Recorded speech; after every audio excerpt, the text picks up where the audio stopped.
뾰로롱 안녕하십니까. 진짜 이 뾰로롱이라는 말을 좀 하기가 마음이 좀 무거운 어제 오늘입니다. 진실 추적자 사건 반장 시작합니다. 인명 피해가 너무 많습니다. 이 진화에 나섰던 헬기마저 추락했습니다. 이 산림당국은 특히 경북 의성 산불이 인근으로 번지면서 이 산불 구역을 추산하지 못할 정도라고 했습니다. 이걸 증명이라도 하듯 미국 항공우주국 나사가 촬영한 위성 사진에도 저렇게 산불 연기가 포착될 정도입니다. 사람의 힘으로는 어렵습니다. 결국 비가 내려야 합니다. 내일 적은 양이지만 비가 옵니다. 기적이 벌어졌으면 좋겠습니다. 자, 오늘 출연자 소개 올리죠. 백다희 아나운서, 박지훈 변호사, 박상희 한국열린사이버대 교수, 손소 변호사 나오셨습니다. 안녕하세요. 안녕하세요. 자, 구미 사는 사방 가족입니다. 청송 쪽에 가족들이 있는데 다 대피했대요. 모든 분들 다 무탈하시길 기원합니다 하신 김근영님. 자, 경북 칠곡 의용소방대원입니다. 인공 강우라도 뿌려야 하는 거 아닌지 모르겠어요. 너무 심각합니다 하신 손영찬님. 자, 안동 친정집 근처 산불 영상을 봤는데요. 걱정돼서 잠 한숨 못 잤습니다. 모두 무탈하게 해주세요 하신 권영랑님. 자, 어제 서울 강남 고속터미널 앞에서 할아버지가 저렇게 갑자기 쓰러지셨는데요. 너나 할 것 없이 행인들이 다 달려와서 케어를 해주시더라고요. 신호가 바뀌어도 차들도 경적 한번 안 울리고 기다려줬습니다 하신 한초롱님. 자, 청주의 권영진, 하정미 부부님, 대구의 전현진님, 양서율님 모두 사랑합니다. 자, 재미는 물론 의리로 함께하는 아세사바 뉴스. 시로고. 대한민국과 전 세계 동포 가족 여러분의 시선을 모아서 출발합니다.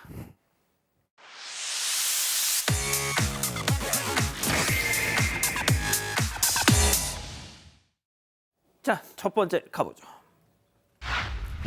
임영웅 자택 압류됐다가 해제입니다. 자, 가수 임영웅 씨가 세금을 체납해서 이 자택까지 압류됐었다는 사실이 뒤늦게 알려졌는데요. 물론 바로 납부를 했다고는 하는데, 자, 어떻게 된 일입니까? 네, 오늘 한 언론사의 단독 보도 내용인데요. 가수 임영웅 씨가 세금을 체납해서 지난해 10월 마포구청으로부터 합정동 펜트하우스 자택을 압류당했다는 사실이 전해졌습니다. 이 집은 임영웅 씨가 지난 2022년에 51억 원을 들여서 구매한 후에 실거주하고 있는 곳인데요. 해당 보도에 따르면 압류된 지 3달 만인 올해 1월에 임영웅 씨가 체납 세금을 완납하면서 압류가 해제됐다고 합니다. 다만 구청 측의 체납 도촉과 압류 고지 기간을 포함하면 대략 1년 정도 걸려서 안일했다는 지적이 나오기도 했습니다. 소속사 측은 해당 아파트는 우편함이 출입구인 지하나 지상 1층이 아니라 3층에 있어서 일정 기간 우편을 확인하지 못했다면서 이 때문에 지방세 고지서를 수령하지 못했고 결국 압류 통지를 받는 일이 있었다고 전했습니다. 올해 초 해당 사실을 인지하고 즉시 세금을 납부했고 현재 압류가 해제된 상태라면서 세심하게 살피지 못해서 이러한 일이 발생한 점에 대해 깊이 사과드린다고 전했습니다. 자, 그런 일이 있었군요. 좋습니다. 다음 이어가죠. 자, 나라망신 관광객. 자, 일본의 한 신사가 운영하는 SNS에 어글리 코리안이 등장했습니다. 영상 만나보시죠. 마린자 도장이 다시 하는 게 하는데 만 헤이 너 안가 너 다음에는 안가 야 정말 이건 또 뭐니 왜 저러니 진짜. 진짜 나라 망신을 왜 시키고 다니시는 거예요, 진짜. 일본 나가사키현의 쓰시마 섬, 그러니까 대마도라고 불리죠, 우리가. 에 위치한 와타즈미 신사에서 지금 일어난 일입니다. 한국이랑 워낙 가깝기 때문에 많은 분들이 자주 찾는 곳인데요. 해당 신사에서 영상을 하나 올렸는데 거기에 경상도 사투리를 쓰는 한국인이 나와요. 그래서 신사 직원을 향해서 삿대질하고 욕설하는 모습이 있습니다. 그래서 이 신사에서는 인근 푸드트럭에서 음식을 사가지고 신사에 와서 버리기도 한다라고 얘기를 했어요. 쓰레기를 수거하기 위해서 신사가 있는 것이 아니다라고 호소하기도 하고요. 외국인들이 심각하고 용납할 수 없는 무례한 행위를 저질렀고 신사와 사람들의 마음을 지키기 위해서 앞으로는 신도와 참배객을 제외한 모든 방문객의 출입을 금지한다라고 발표를 했습니다. 직원들이 반복되는 욕설과 폭력으로 인해서 위기감을 느낀다라고도 주장했습니다. 아니, 한국 관광객 덕분에 먹고 사는 이 쓰시마 사람들이 한국인 출입 금지를 하는 이유가 이런 일부 관광객 때문 아니겠습니까? 그렇죠. 지금 경상도 사투리입니다. 뭐 한호 뭐 이렇게 나오고 사투리도 쓰고 있고 욕설이 알 수 있습니다. 화내면서 막 소리 지르면 그 욕인 게 보이거든요. 그럼요. 이 신사 측에서 이전부터 한국인 관광객들 정말 피해를 많이 주고 있다 이렇게 공지하면서 하는 게 지금 보면 담배 피거나 뭐 음식물 버리거나 침 뱉거나 이런 행동들을 한다고 합니다. 한국인 남성 사진도 공개했다고 하는데 아이고. 지난해도 마찬가지로 담배, 뭐 흡연, 음식물 아니면 취사하는 행동들이 있었다고 하거든요. 지난해에는 아예 한국인들 출입하지 말라라고 이렇게 금지한 바가 있는데 이번에도 또 이렇게 될 것 같습니다. 담배는 피지 말아야 됩니다. 그러니까요. 욕하지 아유, 말고요. 예, 좋습니다. 예, 다음 이어가죠. 배달된 쓰레기입니다. 자, 엉뚱한 남의 쓰레기가 집 앞으로 배달됐다는. 자, 그런데 그 쓰레기를 투척한 사람의 정체가 충격적이라는 제보. 영상 만나보시죠. 자, 골목 입구에 선 환경미화원 쓰레기 봉투에서 주섬주섬 뭔가를 꺼내는데, 자, 이때 다른 사람이 와서 에이, 이리 줘봐 하더니 저렇게 남의 집에다 저걸 툭 투척을 합니다. 어허, 이런. 자, 또 다른 날이에요. 역시 환경미화원이 쓰레기 봉투 잔뜩 끌고 나타나는데, 자, 하나를 들고서는 남의 집에다가 그냥 색 저렇게 던져놓고 가버립니다. 아니, 이런, 제가 지금 뭘 본 걸까요? 네, 첫 번째 영상은 뭐 길쭉한 거를 버리죠. 저게 형광등입니다. 형광등이었는데요. 2년 전에 있었던 일이에요. 또 당시 영상을 보셨는데 서울에 있는 제보자의 집 담벼락 앞에 저렇게 쓰레기를 던진 겁니다. 그런데요, 당시에 지금 화면에 나오고 있는 저 형광등 투척 장면인데 그때 누군지를 찾지 못했습니다. 그런데요, 2년이 지나서 이번에 또 제보자의 집 담장 앞에 쓰레기 봉투를 버리는 게 또 포착이 된 거죠. 자, 그래서 그 봉투를 봤더니 아니, 제보자의 쓰레기 봉지는 당연히 아니었고요. 그 예. 안에 신발 그리고 또 분리되지 않은 쓰레기가 담겨 있었습니다. 제보자가 그냥 있을 수 없잖아요. 네. 예전 일도 있으니까 일단 지자체에 민원을 넣었고요. 그래서 대행업체 측의 관리 감독자가 찾아와서 사과를 했습니다. 그리고 그 쓰레기 봉지를 가져갔는데 지자체가 답변을 했어요. 예. 저 봉지가 이 지역구가 아니라 자치구가 아니라 다른 자치구의 건데 또 협약을 체결해가지고 보통 이사하고 뭐 남겨놓고 가는 경우들이 있잖아요. 그러다 보니까 수거도 같이 해준답니다. 그런데 저 이제 담당자가 일하면서 색깔이 다른데 이러면서 그냥 쓱 버리고 간 거예요. 결국 환경미화원이 작업하다가 다른 사람 집에다가 그냥 버리고 간 건데요. 제보자가 이렇게 얘기를 해요. 이건 직업윤리가 잘못된 거다. 그리고 이거 꼭 지적을 해야 이런 일이 생기지 않는다라는 생각에 제보해 주셨습니다. 박 변호사님, 예. 뭐가 됐든 이제 환경미화 하시는 분들이 환경미화원이 딴 데 버린다? 상상하기가 좀 어려워요. 그러니까 자기 직업이고 아마 직업을 사랑해야 사랑하겠죠. 물론 이제 지역별로 그 업체가 달라서 그런 건 이해는 있을 되는데 있지만. 아마 일반적인 환경미화원 같으면 가지고 있겠죠. 아니면 그렇죠. 다르게 처리하겠는데 뭐 줘봐, 저 던진 거 봐, 저거. 저건 아니거든요. 저건 아니죠. 예. 아유, 좋습니다. 예, 마지막 사연으로 가볼게요. 운동 중독 남편입니다. 자, 집단 지성의 판단을 받아보고 싶으시다면서 제보해 주신 사연 함께 들어보시죠.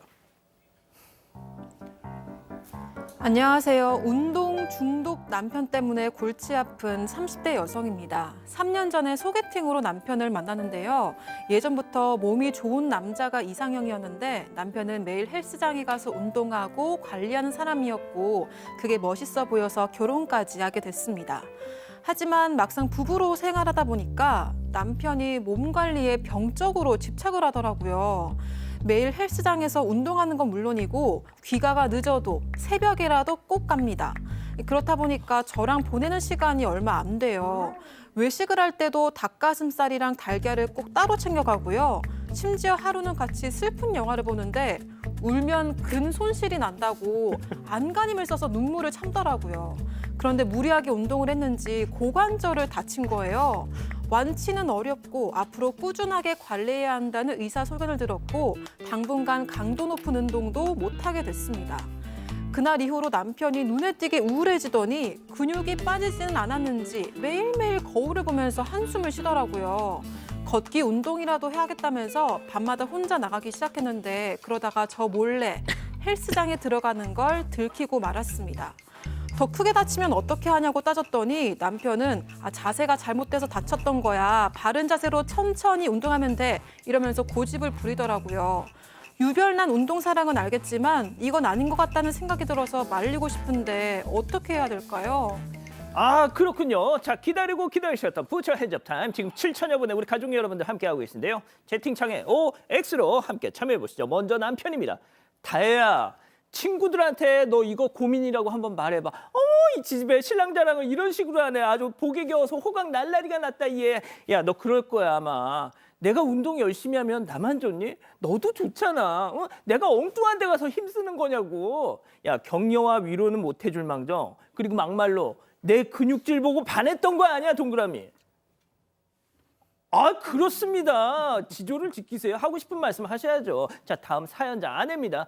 오빠, 지훈 오빠가 무슨 가수 김종국이야? 왜 다쳤는데도 운동하냐고. 내가 지금 운동하지 말란 소리가 아니잖아. 야, 쉬라고. 의사가 쉬래잖아. 고관절 망가지면 오빠 제대로 움직이지도 못해. 이거 중독이다, 중독. 세상에 좋은 중독이 어딨니? 나 하나도 안 좋으니까 쉬어, X. 자, 일단 손 변호사님부터요. 운동 중독이 맞고요. 요즘에 주변에 이런 경우가 꽤 많죠. 만약에 저라면은 쉽니다.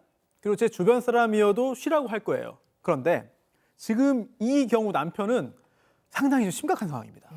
너무 중증이에요. 그래서 심지어 울면 근소실 난다고 눈물을 꾹 참을 정도라면 어떻게 해도 못 막습니다. 그래서 오히려 예. 못하게 한다고 해서 참는 게 아니라 몰래 하거든요.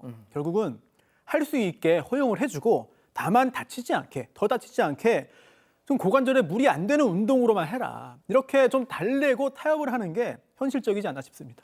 그렇군요. 교수님. 네, 요즘 30대 부부 중에 저도 요 부부 사이 싸울 때 이 운동 얘기하는 케이스 몇 번 있었어요. 진짜? 네, 그러니까 이 너무 운동에 집착을 하고 몸매에 집착을 해서 집에 와서 계속 자기 몸만 이렇게 본다 그러고 나랑 안 놀아준다, 외롭다 이런 얘기 제가 들었거든요. 근데 사실 요즘 이렇게 운동 너무 좋아하시고 많이 빠지신, 손 변호사님 얘기하셨지만 빠지신 분들 꽤 있는데 이게 요 수순이에요. 운동을 하다가 과하게 하면 좀 다쳐요. 그래서 의사가 쉬라고 해요. 근데 이게 중독이기 때문에 중독이 뭐예요? 쉬지 못하는 게 중독이거든요. 그거를 못 참고 다시 운동을 해요. 뭐 이렇게 해가지고 악순환이 되는 그런 양상을 보여주시는 분들이 많은데 그런데 이제 저는 그래서 아내의 속상함은 알겠지만 이게 부부싸움의 갈등이 되는 걸로 저는 가시면 안 된다. 요거는 서로 좀 이해를 하셔서 왜냐하면 남편이 뭐 술이나 게임이나 도박이나 이런 정말 유해한 거에 중독된 상태는 아니니까 계속해서 타협하고 대화하고 풀어나갈 일이지 이걸로 부부 갈등이 돼서 막 싸울 일은 아니라는 의미에서 전 동그라미를 들었습니다. 설득력 있는데요, 네, 박 변호사님? 일단 중독된 거는 맞는 것 같아요. 근데 사실 말씀처럼 이 남편을 어떻게 한다 하더라도 통제는 안 될 것 같아요. 자기 마음대로 계속 운동하러 다닐 것 같은데 저는 뭐 이것 때문에 어떻게 좀 조언을 좀 해야 되는 아내 생각이 맞는 거는 맞잖아요. 너무 아니 고관절 다쳤는데 그거 하러 가면 어떡합니까? 쉬라고 하는데 그렇기 때문에 좀 더 다칠 때까지 놔두면 돌아오지 않을까. 아, 그러다 불구되면 어떡해? 결국까지는 안 될 거예요. 이런 사람도 운동신경이 또 있거든요. 영구 장애가. 그러면 뭐 잘못이잖아요. 자기 잘못.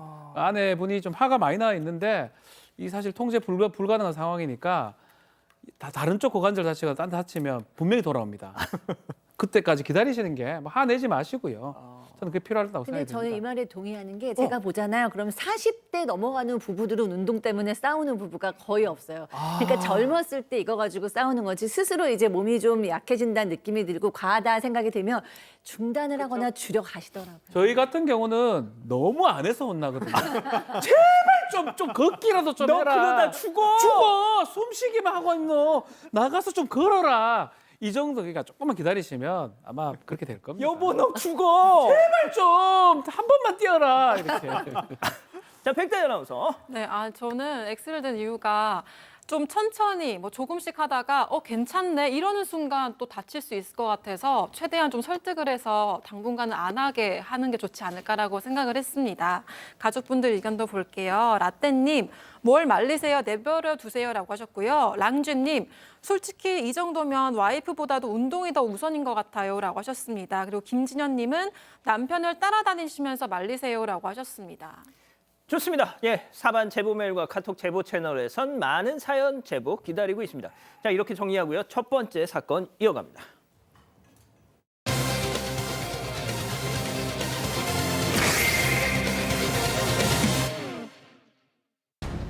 대형 산불로 사망자가 속출하는 등 피해가 점점 커지고 있습니다.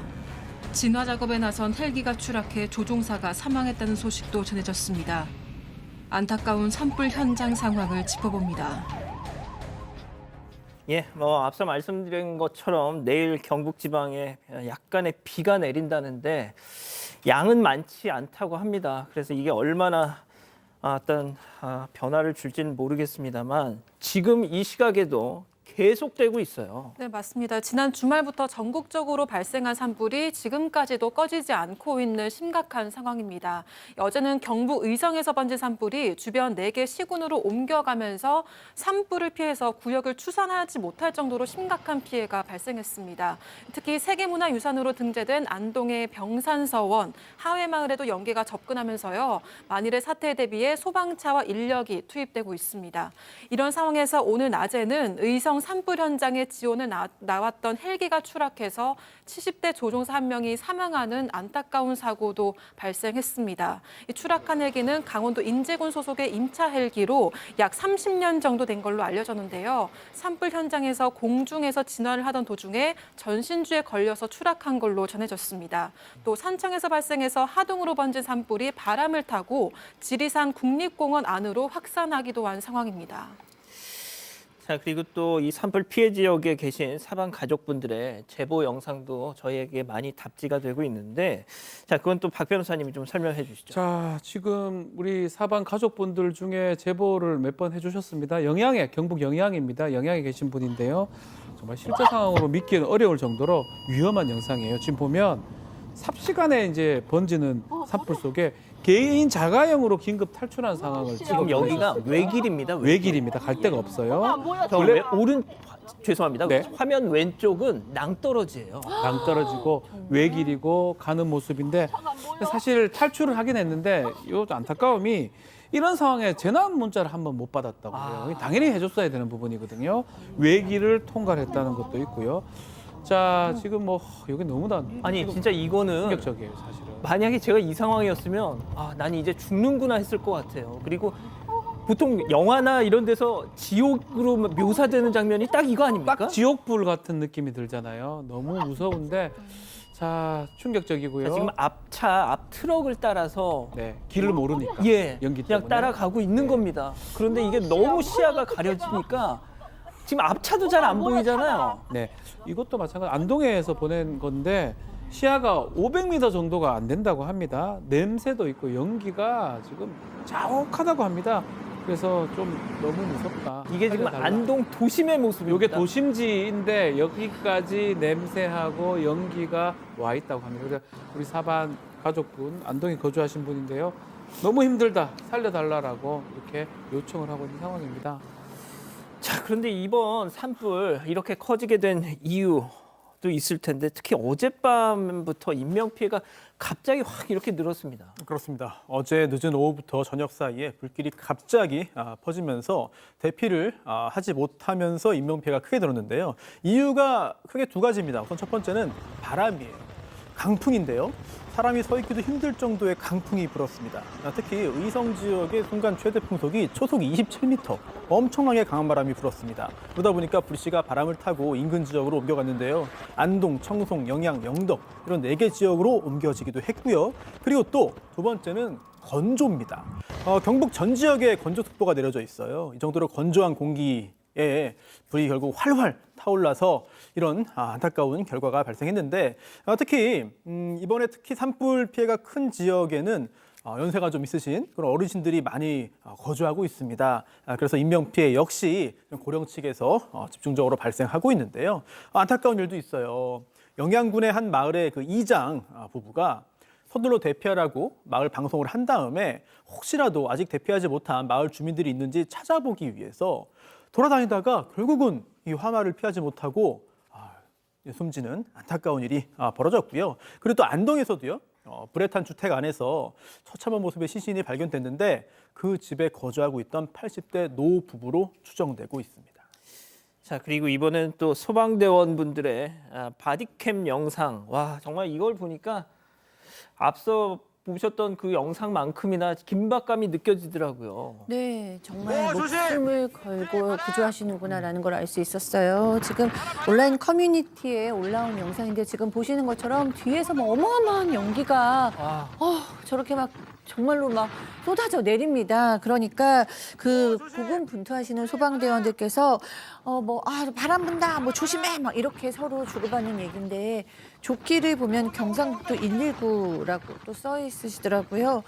정말 다급하게 외치는 소리나 연기 이런 걸 보면서 이 상황을 진짜 절실하게 느낄 수가 있고요. 이 영상을 본 네티즌들도 너무 위험해 보이는데 정말 무사하셨으면 좋겠다. 정말 진정한 영웅이다. 너무너무 감사드린다라고 글을 적었더라고요. 예, 미국 영화에서나 뭐 재난 영화에서나 보던 그런 장면들을 지금 저희가 보고 있습니다.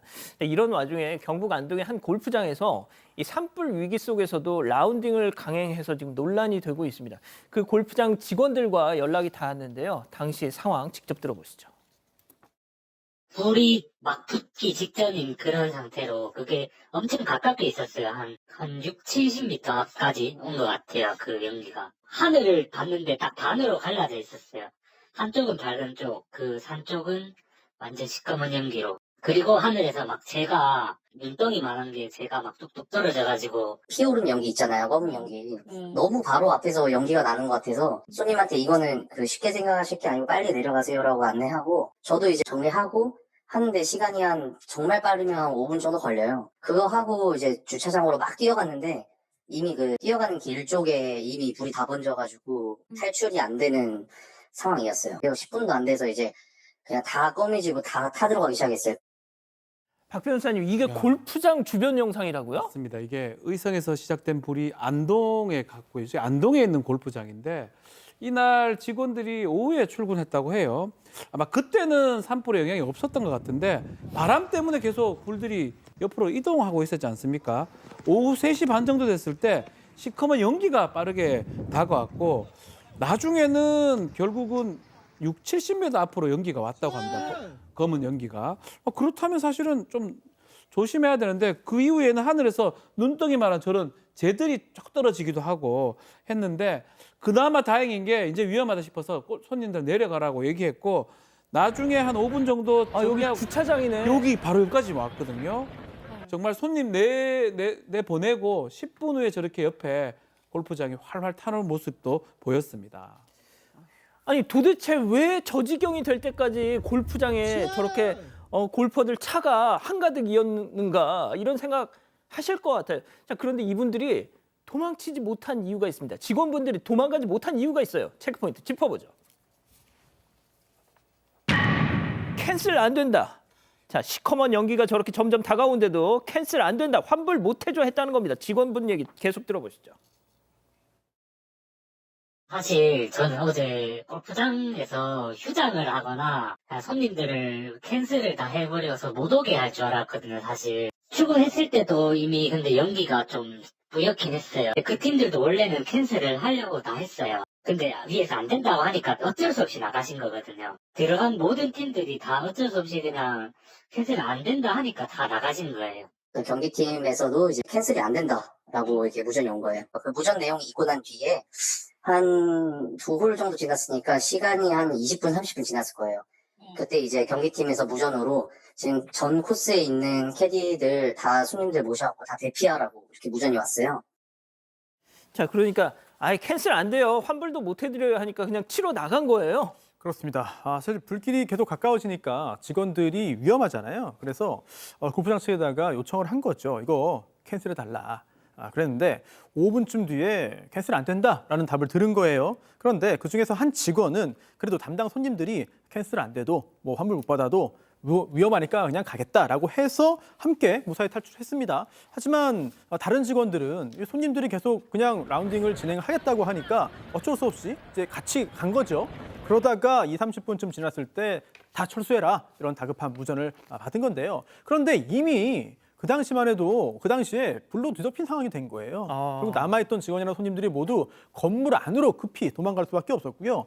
들어가서 119 신고를 한 다음에 소방호스를 가져와서 건물 내부에 물을 뿌리면서 버텼습니다. 무려 1시간 반 동안 버텼는데 그때 이제 소방차가 도착을 했고요. 당시 건물 안에 한두 명이 아니에요. 그 골프장 안에 있는 네. 그 건물 내부 모습이군요. 네, 이게 불탈까 봐 건물 안에 소방호스로 물을 뿌리면서 계속해서 버틴 건데 그때 손님과 직원 앞에 가지고 건물 안에 무려 100여 명이나 있었습니다. 아이고야. 굉장히 많은 사람들이 안에서 좀 두려움에 떨고 있었고요. 그리고 결국 소방차가 온 다음에 탈출하려고 차를 가지러 갔더니 이미 여러 대의 차량이 불에 탄 상태입니다. 남아있는 차량이 많지 않았어요. 그래도 겨우 남아있는 차량을 가지고 골프장을 빠져나올 수 있었는데요. 자, 이 골프장 대표 입장을 밝혔습니다. 예. 사실 그날 아침에 직원들한테 이제 출근을 강요하고 계속 정상 영업을 하려고 시도했던 거잖아요. 예. 그로 인해서 위험이 발생했고 오후에는 사과문을 발표했습니다. 아이고. 바람이 강한 것을 알고는 있었다. 하지만 산불의 진행 방향을 보고 그리고 또 골프장과의 어떤 거리가 있었기 때문에 안일하게 생각했다. 직원들과 고객들의 안전에 신중을 기하지 못해 죄송하다. 이런 취지의 사과문을 발표했습니다. 자, 이걸 맨 처음 온라인 커뮤니티에 올린 분이 저 골프장에서 일하는 캐디 분이었는데, 자, 그분 워딩이 이렇습니다, 박 변호사님. 예. 아무리 돈에 미쳤어도 이 상황에서 캔슬을 안 한다니 미친 거 아니냐. 제가 뭐 골프장 약관을 다는 모르지만 사실은 천둥 번개가 쳐도 골프장 안 합니다. 왜냐하면 저기는 그런 것들 막을 방법이 없거든요. 산불이 저렇게 났어요. 바람이 저렇게 불고. 이제 연기 찬 거 봐. 저게서 지금 골프 운동을 한다는 게 참 말이 되는가 싶기도 하고요. 아마도 이 대표라든지 책임자가 욕심을 많이 부린 것 같습니다. 뭐 저는 욕심이라고 보거든요. 그 인근에 골프장 인근에 불이 나도 어려운데 사실 이번에 지금 전국적으로 큰 산불이 나고 바람이 이렇게 부는데 자기 골프장까지 올 거라고 당연히 예상을 해야 되고 예상을 못한다 하더라도 옆에만 있어도 안 해야 되는 게 맞거든요. 아니, 박 변호사님, 그 골퍼들이 이 정도면 그냥 합시다 해도 막아야죠. 골프장이 못하게 해야 되는 거 아닙니까? 막아요. 골퍼들은 막 골프 치고 좋아하는 사람들은 이거 안 옵니다. 그래도 골프장의 책임자가 이걸 막았어야 돼요. 그러니까. 사실은. 근데 반대 상황이 아니겠습니까? 캐디들이 빨리 움직였고 했기 때문에 큰 피해를 막은 거예요. 만약에 끝까지 있어서 봐요. 아유, 큰 사고가 났을 겁니다. 참사입니다. 만약에 정말 정말 큰일 날 뻔했습니다. 자, 첫 번째 이렇게 정리하고요. 두 번째 사건 이어갑니다.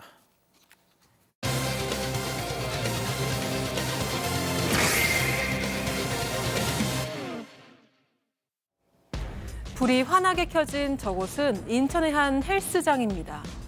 건장한 체격의 두 남성. 그런데 무슨 일인지 한 남성이 주먹을 휘두르기 시작합니다.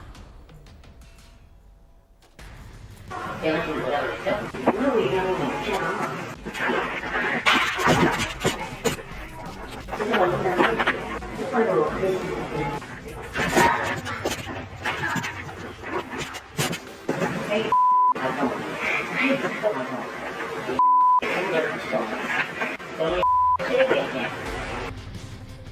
폭행을 당하고도 곧장 일어나서 열중시어 자세를 취한 이 남성은 이곳에서 6년 동안 일했다고 하는데요.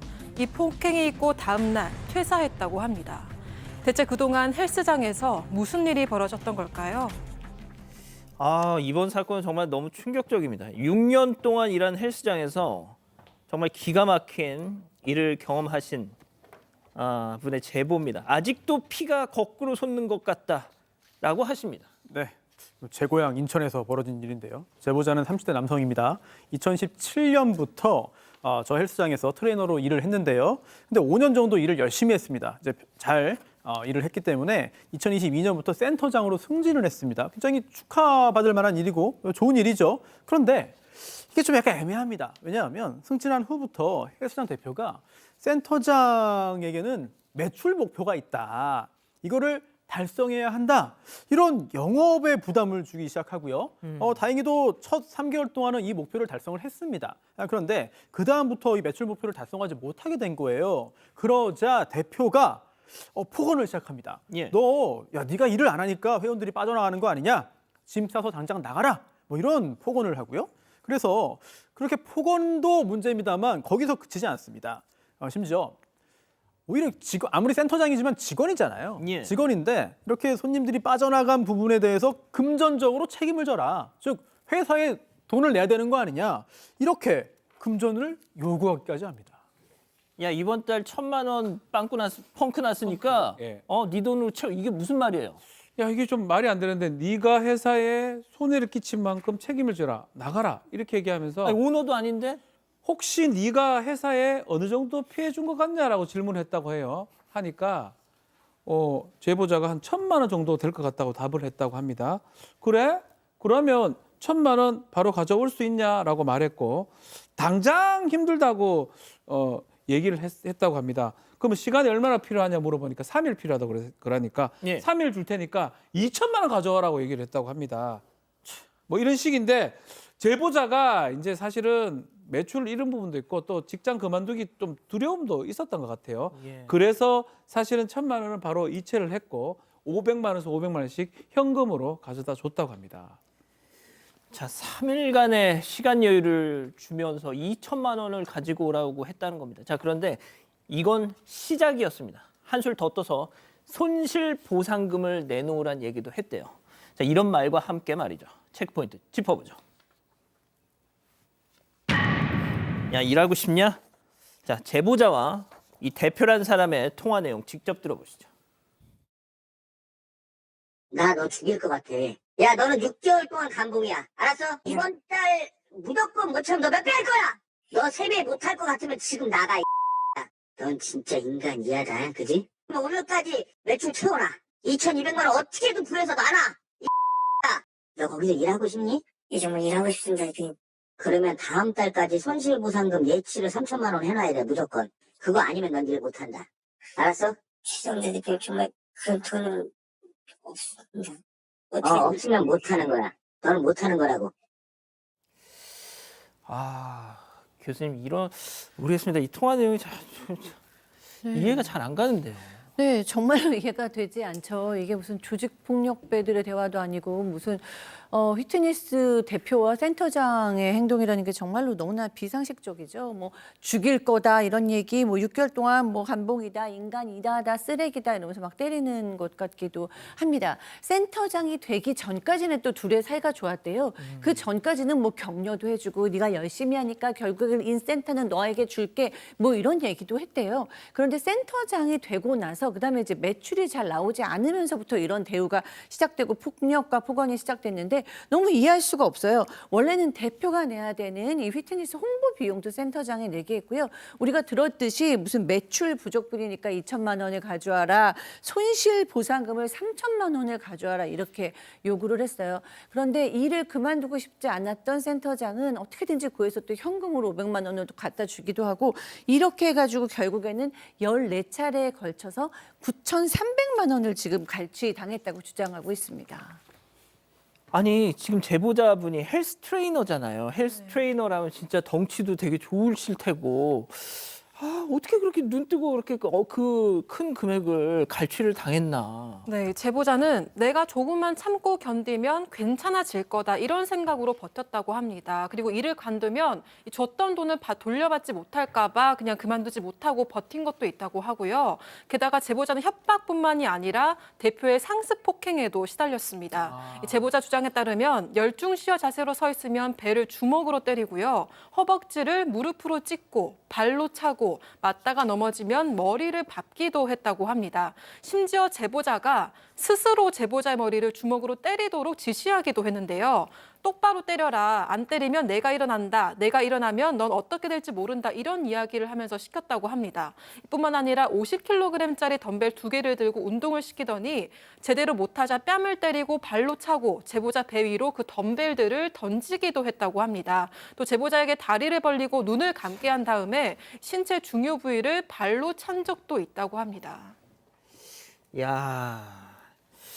자, 그런데 더 안타까운 건 저런 잔혹한 폭행이 그 대표실에서만 이루어졌다는 겁니다. CCTV가 없는 대표실에서만 이루어졌다는 겁니다. 그 앞서 잠깐 보셨던 그 폭행 영상은 어떤 정말 절묘한 수를 통해서 겨우겨우 찍었던 거예요. 자, 그 얘기 직접 들어보시죠. 이 매출이 떨어지니까 제가 일을 안 해서 그런 거라고, 제가 표정이 안 좋다, 웃고 다니지 않는다, 이런 이유들로 폭행을 하기 시작했죠.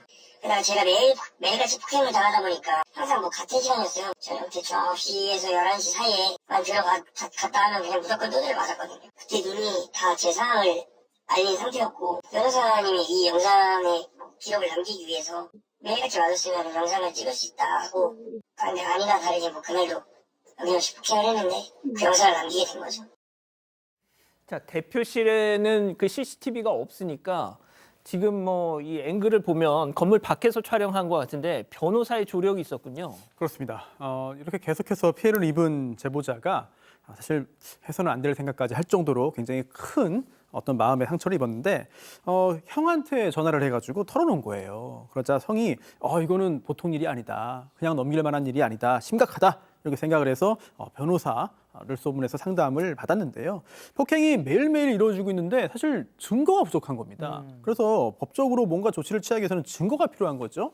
증거를 수집하기 위해서 제보자는 녹음기를 갖고 이제 회사에 출근을 해서 저렇게 폭행을 당했기 때문에 그 음성이 남았던 것이고요. 그리고 지금 바깥에서 외부에서 영상을 찍었잖아요. 폭행 장면을. 예. 어머니와 아내에게 영상 촬영을 부탁했고요. 그날 헬스장 밖에서 아내가 그 장면을, 폭행당하는 장면을 촬영을 했습니다. 자, 이렇게 증거를 이제 다 수집을 하게 된 건데요. 그날도 뭐 폭언, 뭐 폭행 이런 것들이 계속 이뤄졌고, 또 좀 전에 함께 보신 것처럼 맞자마자 또 바로 일어나가지고 또 맞기도 하고, 이런 것들 하루 이틀 반복된 게 아니라 계속해서 이어졌다는 것을 확인할 수 있습니다. 자, 이렇게 폭행과 폭언에 대한 증거가 수집이 된 거예요. 그래서 이제는 다 됐구나라고 생각해서 법적인 조치를 결심을 하고 그 다음날 곧바로 퇴사했습니다. 자기 남편이 두들겨 맞는 모습을 건물 밖에서 찍고 있었을 그 아내분의 심정 참. 자, 박 변호사님. 예. 고소했죠? 자, 상습 공갈, 강요, 특수 폭행 등으로 고소를 했는데, 자, 강요, 뭐 공갈 부분들은 금전적 부분이잖아요. 이 부분이 좀 입증이 좀 안 됐던 것 같아요. 그래서 결국 제보자 진술만 있기 때문에 좀 촬영 저 부분입니다. 퇴사 전날에 했던 폭행 것만 인정이 되고요. 나머지 뭐 공갈이라든지 특수폭행 같은 건 인정을 못 받습니다. 불송치가 됩니다. 저거 달랑 하나. 예, 그래서 저거는 구약식으로 500만 원 벌금형이 인정되고요. 청구되고요. 너무 억울해서 퇴사한 직원들한테도 그런 행동을 반복했기 때문에 자료를 좀 모았던 것 같아요. 퇴사한 직원들한테 피해 사실 같은 것들을 들어보니까 직원 A는 센터장 대표님 방에 들어가면 맞는 소리 들렸다. 그리고 다리 절며 걷지 못했다. 이런 내용도 있었고요. 몸과 멍에 상처가 가득했다. 또 면박 주면서 발로 차는 광경도 있었다라고 또 직원 B는 얘기를 했고요. 대표 방에서 헬스장 거울까지 빨리 뛰어갔다가 반복하는 얼차례 같은 것들 있었다라고 얘기를 했습니다. 그런데 이거를 좀 이의 신청하면서 냈지만 별로 소용은 없었다고 합니다. 자, 저 짓을 해놓고 이제 벌금 500만 원이라. 자, 그게 일단 저희 제보자의 주장입니다. 자, 그러면은 저 헬스장 대표라는 사람도 뭔가 할 말이 있을 것 같았어요. 그래서 저희가 연락을 했습니다. 네, 그렇습니다. 저희가 연락을 했는데 일단 헬스장 측의 관계자가 연락을 받았어요. 그런데 그런 사람 없다고 맨 처음에는 얘기를 했습니다. 근데 재차 물었더니 해당 대표가 현재 실질적 운영을 하고 있지 않다. 그러니까 대표가 있다는 건 인정을 한 거죠. 그러나 실질적 운영을 하고 있지 않다라고 얘기를 했고요. 그리고 이미 법적인 처벌도 다 받았는데 인터뷰에 응할 필요는 없을 것 같다라고 인터뷰를 거절했습니다. 손 변호사님, 저 그냥 그렇구나 하고 넘어가야 돼요? 물론 법적인 절차를 진행할 때 증거가 어디까지 수집되었으며 또한 이제 이 업주 측에서 어떤 방식으로 변호를 했고 어떤 방식으로 방어했는지는 좀 종합적으로 좀 봐야 될 것 같아요. 그런데 아마도 양측이 다 변호사가 좀 진지한 법정 공방을 펼쳤을 것으로 보이는데 법적인 절차를 다 진행했을 거예요. 그런데 이의 신청까지 했지만 소용이 없었다라고 한다면 요즘에 뭐 이의 신청 후에 이의 신청했지만 계속해서 불기소가 될 경우에는 또 그 후속 조치들도 또 남아 있거든요. 끝까지 한번 조치를 좀 해야 될 것으로 보이고요. 예. 또한 조금 전에 있었던 그런 여러 가지 이야기들 역시도 증거가 됩니다만 그 외에 좀 물증들도 좀 더 필요하지 않을까 그런 생각이 듭니다. 자, 그러니까 저희 사건 반장 제보 톡으로 많은 분들이 정말 이런 사건들을 제보를 주시는데 저희가 정말 안타깝게도 다 이렇게 응해드리지 못하는 것이 바로 이 사건에서처럼 증거입니다. 영상과 녹취. 정말 어떤 식으로도 그걸 남겨주셔야 합니다. 그래서 저희한테 연락을 주셔야 합니다. 자, 두 번째 사건 이렇게 정리하고요. 별별 상담소 이어갑니다.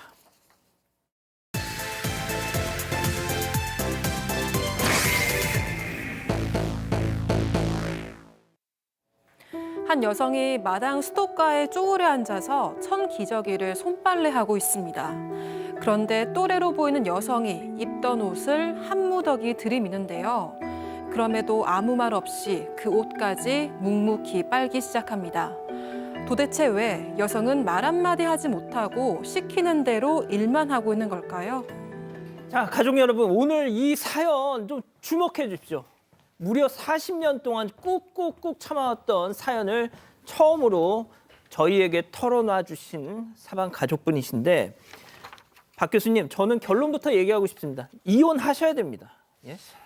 네, 저도 이 사연을 읽고 너무 갑갑하고 너무 화가 났어요, 저는. 화도 나고 정말로 좀 귀한 얘기를 속마음 얘기를 해주셨다. 정말 귀한 사례다라는 생각을 하면서 봤습니다. 제보자는 올해 60대 중후반 여성이고요. 20대 초반에 8살 연상인 남편을 선을 봐서 결혼을 합니다. 그리고 그 시대에는 이제 많이 그랬듯이 시댁에 들어가서 이제 합가를 해서 사는데 이 남편이란 사람이 너무 강박적이고 폭력적인 사람이었던 거예요. 20대 초반에 딱 결혼을 했는데 아침 7시 정각이 되면 밥을 쫙 차려놔야 됩니다. 5분만 늦거나 아니면은 갓 지은 밥이 아니면 바로 밥상을 엎었습니다.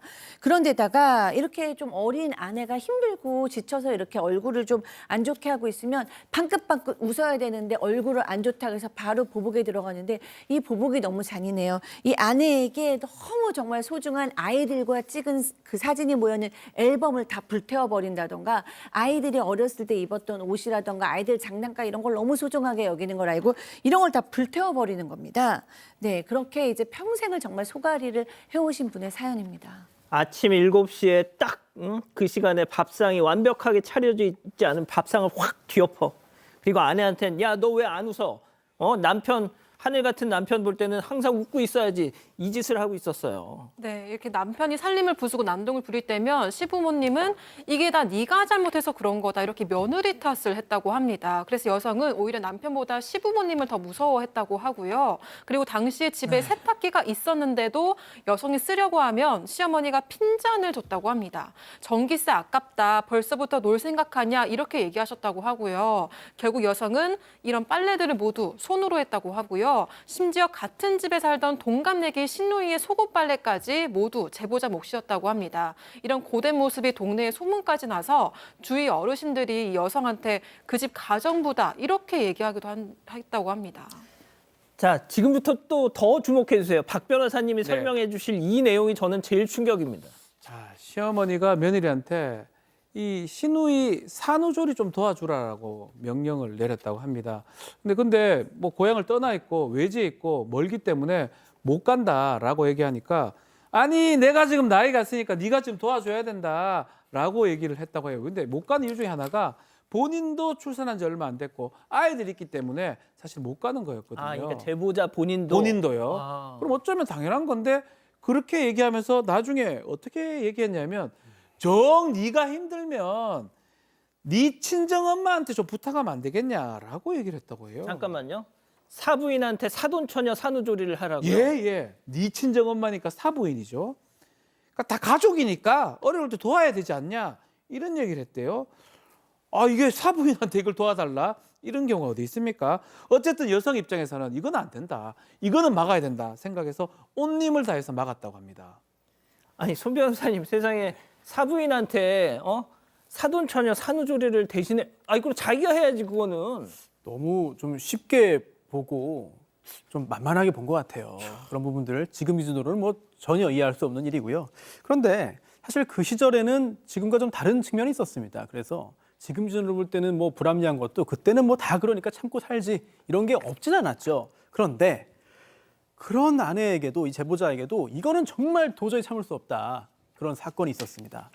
당시에 뭐 남편이 무서우니까 이혼 얘기 꺼내지도 못하고 또 그냥 집을 나가자니 또 자녀들이 있으니까 거도 못하고 그런 상황에서 어느 날 남편이 조금씩 늦게 들어오기 시작하는 거예요. 네, 그리고 또 좀 향수, 화장품 냄새 나고 또 술 냄새가 나고 좀 뭔가 이상했죠. 그러다가 집으로 이제 주차 정차 위반 이 통지서가 날아왔습니다.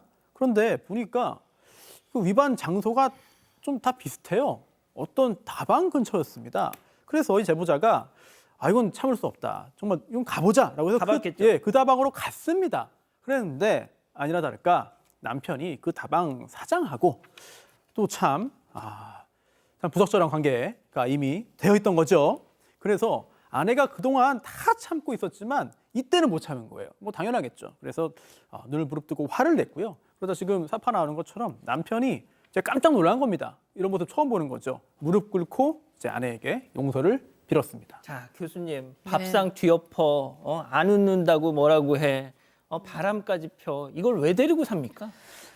그러니까요. 그래도 이제 뭐 자식도 있고 뭐 오래 견뎌 오셨고 그랬으니까 이제 끝까지 견디려고 굉장히 노력을 하셨대요. 근데 결국에는 뭐 이런 상황에서 우울증이 또 뭐 자연스럽게 사실은 이제 오게 된 것 같습니다. 그래서 13층에 서가지고 베란다에서 이렇게 창문을 바라보면서 하루 종일 서 있었던 적도 있으시대요. 그런데 이 제보하신 분께서 이 힘든 세월을 버틸 수 있었던 거는 딱 하나. 종교하고 봉사를 하러 다니셨던 마음이라는 거예요. 그러면서 계속 그래 나 하나 참으면 되지, 나 하나 그냥 희생하면 되지 이런 마음으로 억누르고 참고 이러면서 계속 이렇게 종교하고 봉사 활동을 했는데 뭐 남편이 그러다 그런 모습을 보면서 그래 뭐 휴일날 그냥 잠깐 봉사 갔다 오는 거는 괜찮다 또 그렇게 얘기를 하더라는 거예요. 그래서 봉사를 갔다 왔는데 갔다 오면 그 사이에 싱크대에 음식이 다 버려져 있대요. 그러니까 화가 났다라는 거죠. 그래서 이제 그거 가지고 뭐라고 얘기하면 내가 뭐 먹을 게 없어서 그랬다 미안하다 그러면서 뭐 사과를 합니다. 그러나 며칠 후에 또 이제 봉사 갔다 오면 화분이 다 깨져 있대요. 그러니까 이 남편은 결국 말만 이렇게 했지 아내가 좋아하는 것도 하는 것도 못마땅했던 겁니다. 자, 이 제보자 여성께서는 자녀들에게도 차마 말하지 못했던 소원이 있으셨답니다. 얘기 직접 들어보시죠. 내 소원은 뭐냐면 난 그냥 빨리 죽고 싶은 것밖에 없다. 그냥 나만 하기 때문에 내가 이나마 살고 있는 거지 그렇지 않았으면 벌써 나는 이 세상 사람이 아닐 수 있다. 그래서 여보 나를 놔달라 그랬더니 다시는 안 그럴게 또 이렇게 그 말뿐이에요.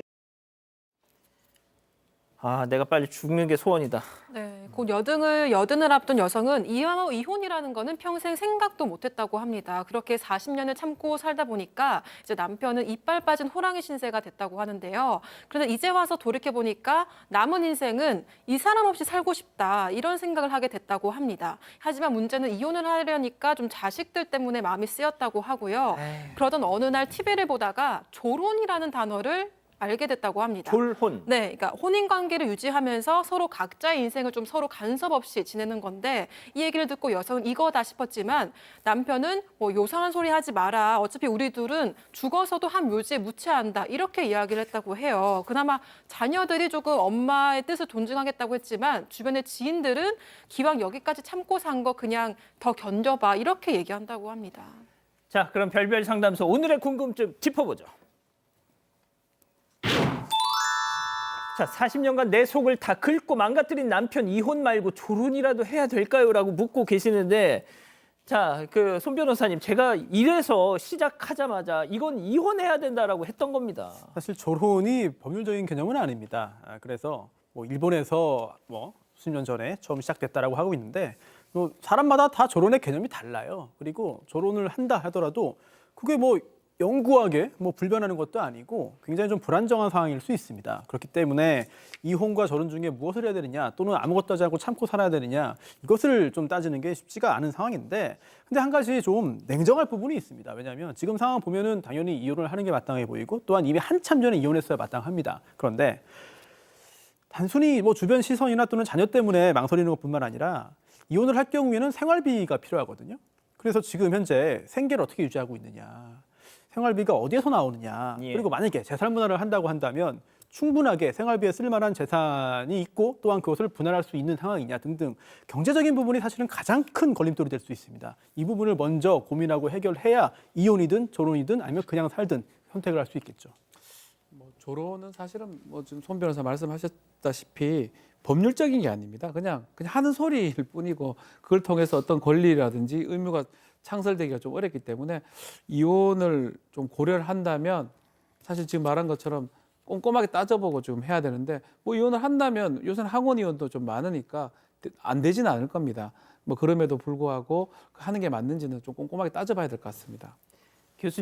교수님은 어떤 걸 추천하고 싶으세요? 네, 저는 사실 뭐 법적으로는 뭐 효력이 없다라고 하지만 저는 조론도 나쁘지 않을 거라고 생각을 해요. 왜냐하면 오늘 제보자께서 이 조론이라는 단어가 눈에 확 들어왔다고 얘기를 했어요. 그럼 조론이 옳은지 이혼이 옳은지 이런 건 다 둘째치고 본인이 원하는 걸 하셔야 된다는 거예요. 그러니까 더 이상 이런 속박과 억압과 폭력과 부당함에서 벗어나서 내 인생을 살고 싶은 마음이 많으시기 때문에 조론이라는 단어가 들어온 거거든요. 조론이란 단어 앞에 뭔가 자유, 그다음에 이제 나의 행복 이런 것들이 들어왔을 거예요. 그래서 저는 지금 가장 중요한 거는 내가 나를 지켜야 되고 내가 나를 사랑해 줘야 되고 내가 나를 돌봐야 주는 거죠.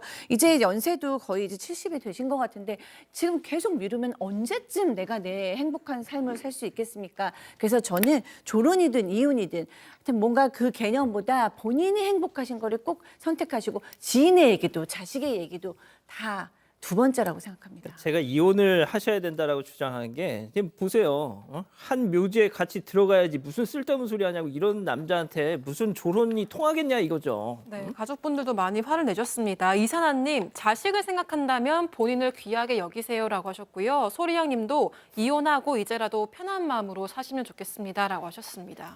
예, 별별 상담소 이렇게 정리하고요. 글로벌 픽 이어갑니다.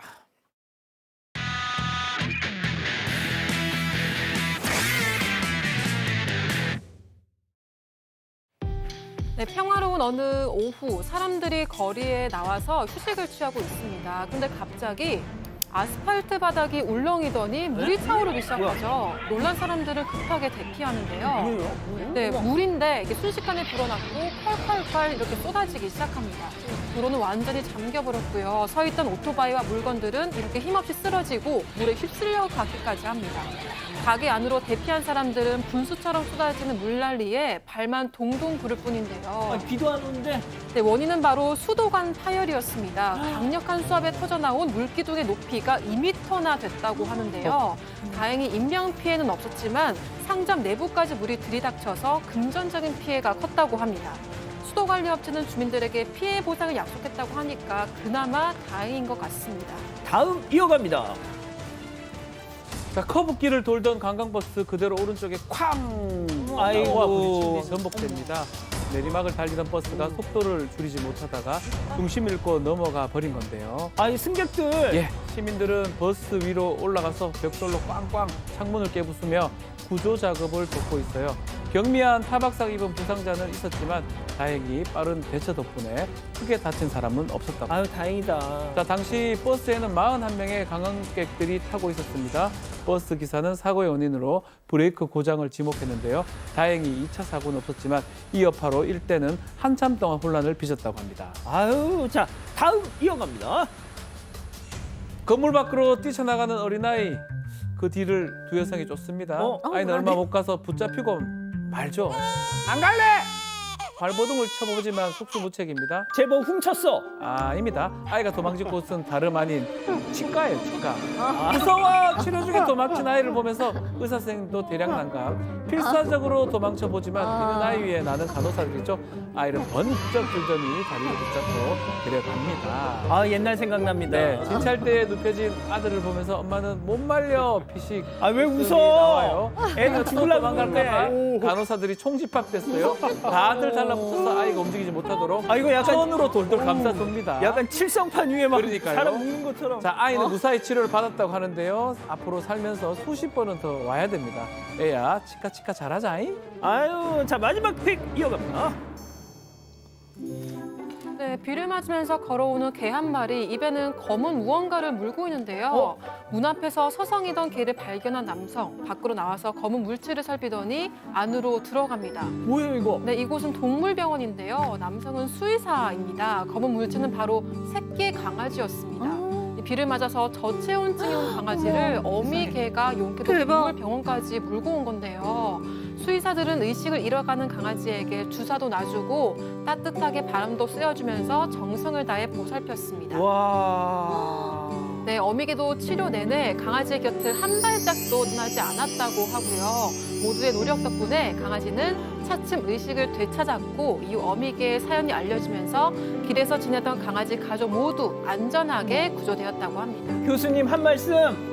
대박 뭉클해요. 정말 사람보다 나은 엄마 다. 그러니까. 자, 글로벌 픽 정리하고요. 잠시 뒤에 돌아오겠습니다. Nabien and magic?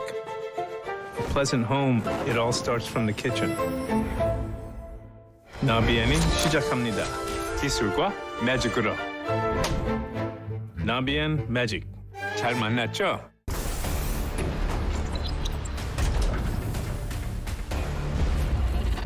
지금 낭만의 전장으로 집결하라. RF 온라인 넥스트 지금 다운로드하세요. 여드름 흉터. 여드름 흉터 더지 터지기 전에 빠를수록 바를수록 약으로 노스카나로 3중 복합 성분이 흉터를 깨끗하게. 빠를수록 바를수록 노스카나. 건강한 뼈는 단단한 뼈를 말하는 것이오. 뭐? 그런 당연한 소리를. 그럼 그대로 챙기시죠. 단단하게. 기능성 원료인 유단백 추출물 인체 적용 시험 결과 골밀도 골강도 증가 확인. 약해진 뼈를 단단하게. 뼈엔 MVP.